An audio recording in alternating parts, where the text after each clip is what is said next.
Federal, Paulo Aze, presidente estadual do União Brasil, ao tempo que eu saúdo o deputado, já o questiono sobre essa questão da chapa majoritária de ACM Neto.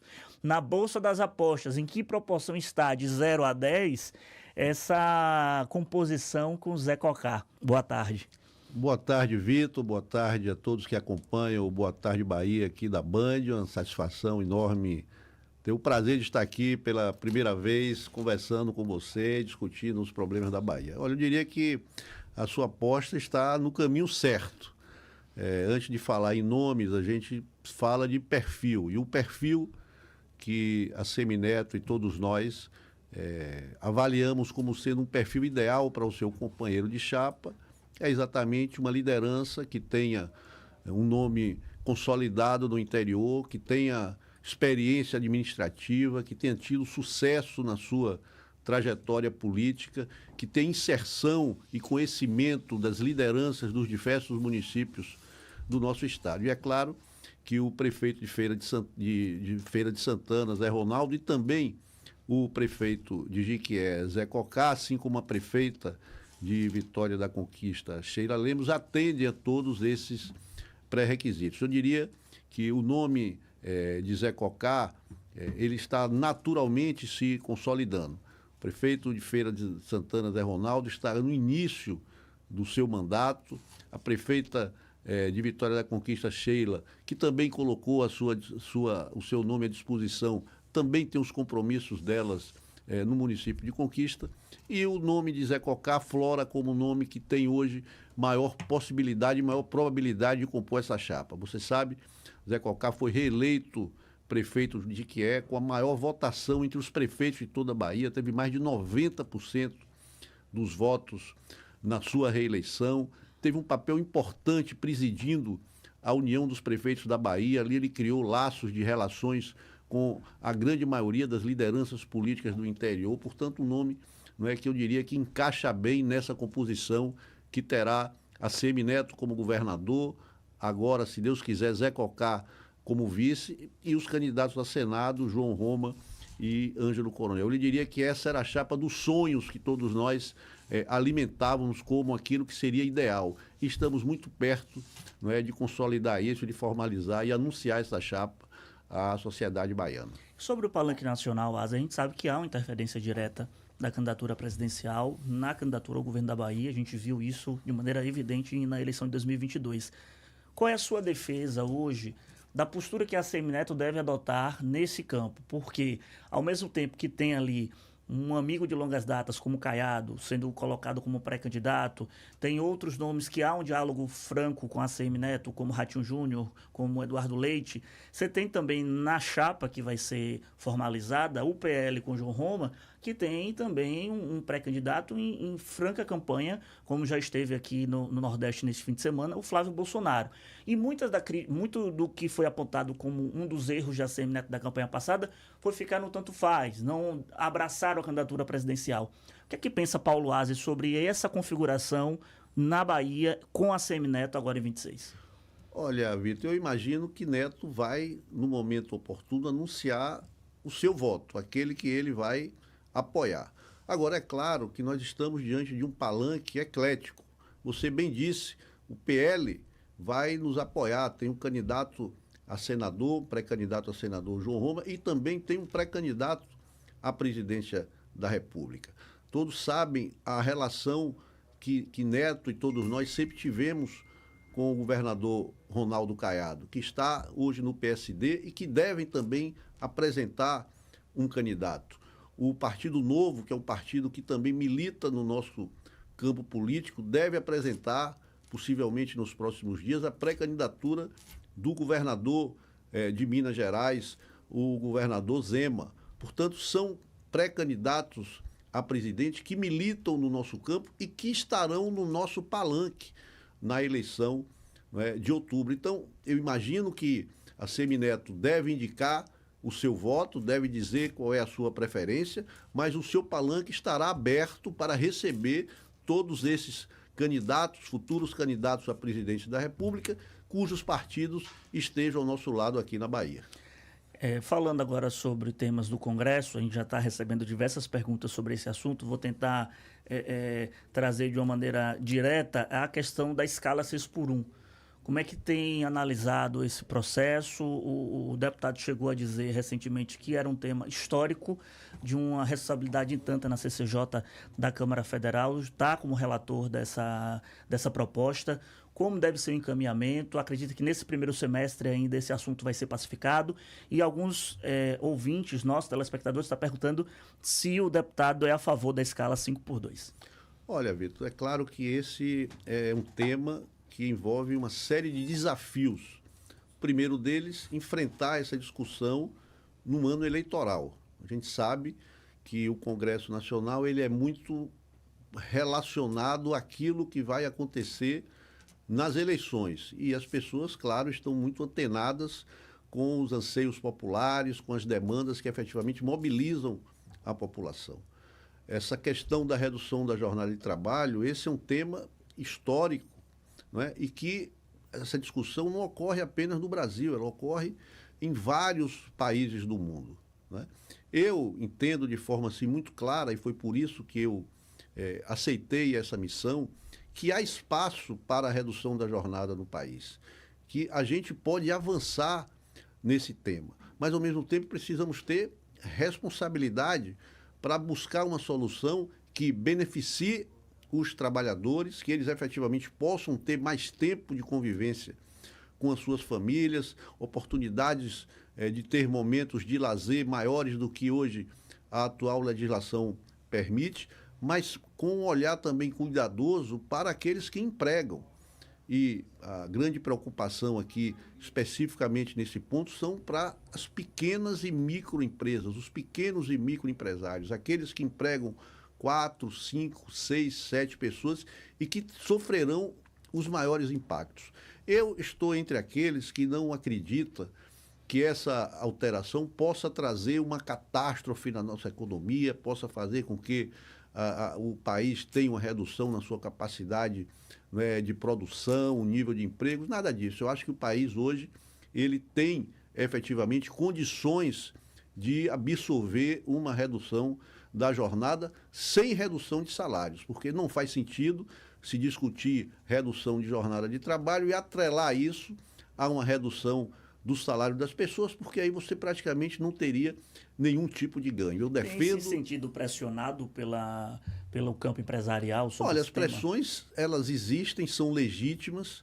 Nós, quando assumimos a comissão, tivemos a delegação do presidente da CCJ, o deputado Leo Lomanto, baiano, companheiro nosso de partido, e também do presidente da Câmara. Ambos pediram celeridade na tramitação, mas ao mesmo tempo que nós pudéssemos dar condições para que todos pudessem ali expor as suas sugestões, levantar os seus problemas, para que a gente efetivamente pudesse buscar uma solução. Infelizmente, nós vivemos num país, Vitor, que quem ganha menos é quem mais trabalha. E essa é uma realidade, né, colocada, e é uma realidade brutal. As pessoas que mais trabalham no nosso país são as que ganham menos, infelizmente. Né? E eu acho que a redução da jornada vai fazer com que as empresas possam impulsionar as suas ações visando buscar maior automação, investindo em tecnologia, propiciando que com menos trabalho você aumente a produtividade e compense, não é, esse aumento no custo que efetivamente vai ocorrer. Agora, é preciso que o governo também participe dessa construção. Tem setores na nossa economia que vão poder absorver esse aumento do custo da hora trabalhada. Tem outros que não suportam. Então, aí sim, é importante o papel do governo, apresentando sugestões, sugerindo compensações ou até exceções a essa regra, de modo que a gente possa construir um texto que atenda ao interesse da classe trabalhadora do nosso país, privilegie a redução da jornada, mas, ao mesmo tempo, dê garantias para que, pelo menos num período de transição, os setores que são diretamente mais afetados possam ter uma contrapartida do governo federal. A gente está conversando aqui no nosso Boa Tarde Bahia, na tela da Band, no som da Rádio Band News, no nosso canal do YouTube, Band Bahia Oficial, com o deputado federal Paulo Aze, presidente estadual do União Brasil, falando sobre assuntos agora que envolvem o Congresso, que envolvem a articulação no Congresso Nacional, na Câmara Federal. O deputado já foi presidente da CCJ da Comissão de Constituição e Justiça, que eu digo que é o grande filtro de constitucionalidade do país. E já pontuou algumas críticas nessa relação tensa, sempre tensa, entre Congresso e STF, Supremo Tribunal Federal. Eu pergunto ao deputado, o STF tem ultrapassado limites institucionais, na sua opinião? E mais, a Câmara precisa reagir ou buscar mais diálogo com o STF? Olha, claramente existe um ativismo político de ministros do Supremo Tribunal Federal. Eles passaram a agir de forma política, buscando um protagonismo que não deve ser algo próprio do governo, do Poder Judiciário. Protagonismo se tem aqueles que tiveram votos para isso, aqueles que têm a soberania do voto popular para decidir as questões do nosso país. Poder Executivo e Poder Legislativo. A função do Poder Judiciário é julgar as leis, é fazer com que as leis sejam cumpridas. E, efetivamente, há, né, uma clara tentativa do Supremo Tribunal Federal de se imiscuir em temas que não são deles, né? Muitas vezes a Câmara, o Senado, discute ali durante anos algumas propostas, votam as leis, a lei é sancionada pelo presidente da República e vai lá um ministro, dá uma canetada e derruba tudo aquilo. Portanto, nós entendemos que os poderes hoje estão fora das suas caixinhas. Os poderes precisam voltar, cada um às suas responsabilidades, para que nós possamos viver com aquilo que é dito pela Constituição. Poderes harmônicos e independentes. Infelizmente, hoje, com essa tentativa de usurpação do poder por parte, não do Supremo, mas de alguns ministros do Supremo, essa relação ela está desbalanceada, ela não está de acordo com aquilo que reza a nossa Constituição Federal. Tem uma pergunta de um ouvinte nosso, 3555 final. Ele pergunta se o deputado é a favor ou contra a instalação da CPI do Banco Master. Olha, eu acho que toda a apuração ela deve existir. É claro que um assunto delicado como esse, ele deveria ser discutido sem o ambiente político estar sendo diretamente influenciado.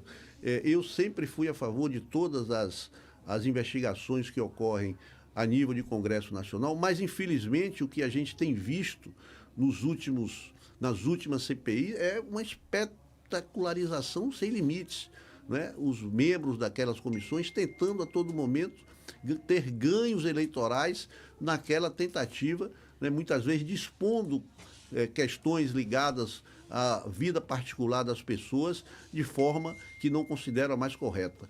A Polícia Federal, no meu entendimento, com o Ministério Público Federal, são exatamente aqueles que têm o poder jurídico, o poder, né, constitucional de fazer essas investigações. Agora, claro, geralmente, em determinados temas polêmicos como esse, tem o viés político que geralmente é também influenciado pelas CPIs. Acontece que, infelizmente, hoje as CPIs elas são muito mais utilizadas como instrumento político do que efetivamente como resultado das investigações, até porque a grande maioria dos requerimentos que são ali aprovados, sejam de convocação de pessoas para ir lá depor, sejam de quebra de sigilo, têm sido derrubadas por decisões de ministros do Supremo Tribunal Federal. Portanto, as CPIs não conseguem avançar, porque não tendo os depoimentos e não tendo a quebra de sigilo, né, das pessoas ou das empresas que estão envolvidas, é impossível se fazer uma investigação séria, comprometida,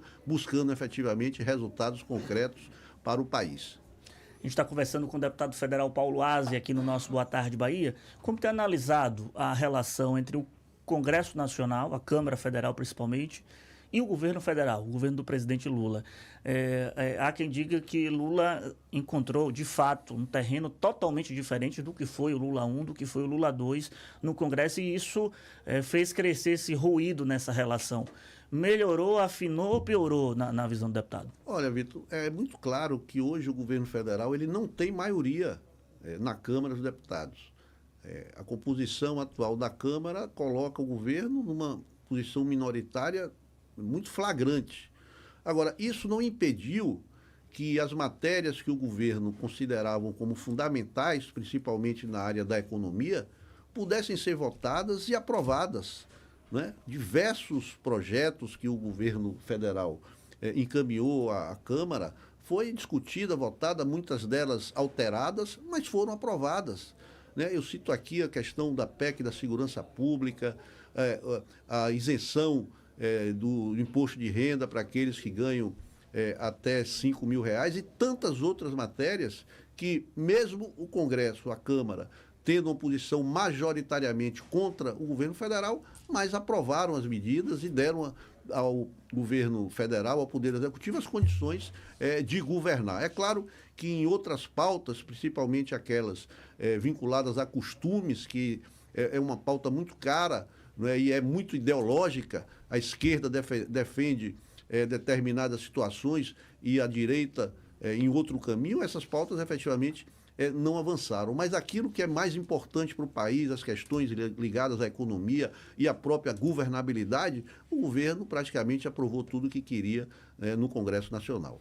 Agora, sobre aqui a Bahia, a gente viu que após a derrota de 2022, a Semineto passou um tempo mergulhado, isolado, viveu o luto eleitoral. Muitos questionavam a continuidade dele como líder do grupo, desse processo eleitoral, e muito tem me impressionado dessa virada de ano, 2025 para 2026, que eu vejo o ACM Neto muito animado para tocar a oposição aqui no Estado.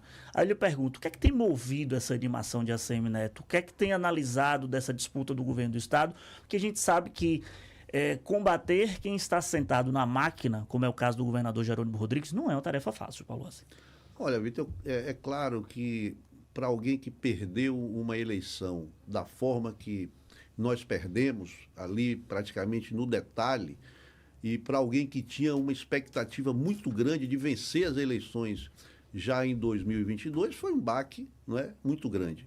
E é claro, passou a eleição, ele foi cuidar da vida dele, ele foi procurar, né, trabalhar dentro dos setores que ele já tinha alguma atividade, iniciou outras atividades privadas que efetivamente demandam tempo para qualquer pessoa que possa, né, entrar nesse tipo de atuação. Agora, é claro que ele, né, a Semineto tem sua história política, a sua história de vida formada, né, na política, não só pelas relações familiares, ele acompanhou ali toda a trajetória, ainda quando criança, do senador Antônio Carlos Magalhães, e depois, quando ele entrou na política, foi ser deputado federal, sempre considerado um dos melhores deputados federais do Congresso Nacional, durante os seus 3 mandatos, eleito sempre cabeças mais influentes do Congresso Nacional, sendo reeleito sempre com as maiores votações que um deputado federal já teve na Bahia, depois como prefeito de Salvador,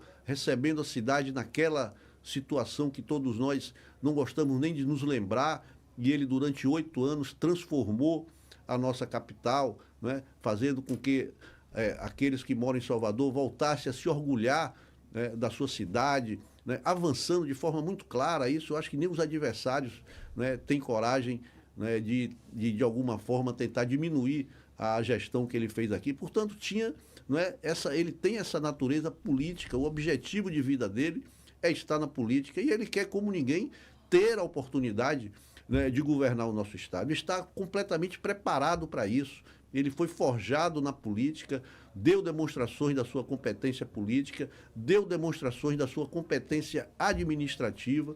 Então, ele tem, de um lado, a capacidade política, do outro, a capacidade administrativa, e quer ter a oportunidade de governar nosso Estado.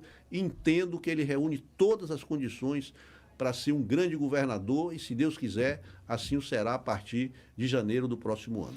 Deputado Paulo Rossi, queria agradecer a disponibilidade de ter vindo aqui ao Boa Tarde Bahia. Não demore muito de vir não, viu? Venha sempre. Olha, Vitor, estou à sua disposição. A gente sabe da enorme audiência que esse programa tem, não só em Salvador, mas em diversos municípios do interior do estado. Vou estar aí a posto para sempre que você nos convocar, a gente possa estar aqui conversando sobre as questões da Bahia e do Brasil.